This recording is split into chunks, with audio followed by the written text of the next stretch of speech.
नाज़रीन अहम ख़बर है मांखे अपडेट का नालू त शहदादपुर में गुड अब्दुल रशीद आराइन में जुनूनी शख्स पारां ज़ाल ऐं ॿिनि धेरनि ते कुहाड़ियुनि जा वार करे पाण बि आपघात करण जी कोशिश कई वई आहे।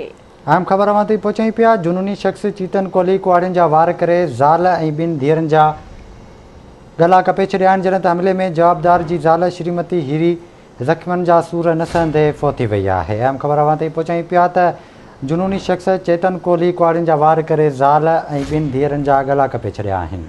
अफ़सोसनाक ख़बर आहे मांखे अपडेट का नालो त नींगरिन राणी ऐं गुलाली खे गणती जोगी हालत में हैदराबाद मुंतकिल कयो वियो आहे। तफ़सील मालूम कंदासीं गुलाम अब्बास सांद खां। जी गुलाम अब्बास, ॿुधाइजो त छा मामलो हो? जी, शहदादपुर जो ॻोठ अब्दुल रशीद आराई में बेर में जुनूनी हमरा चेतन कोहली घरू अड़बड़ता जो दाटन ऐं कुहाड़ियुनि सां जो वार करे पंहिंजी ज़ाल श्रीमती हीरी उनजो गलो कपे उनखे मारे छॾियो।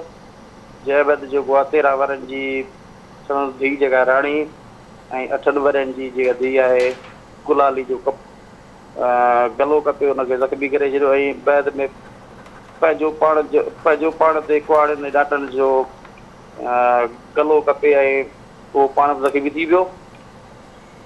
गलो कपींदड़ हमरा ऐं ॿिनि धेरनि। ठीक है, वॾी महिरबानी अवां जी अपडेट करण लाइ।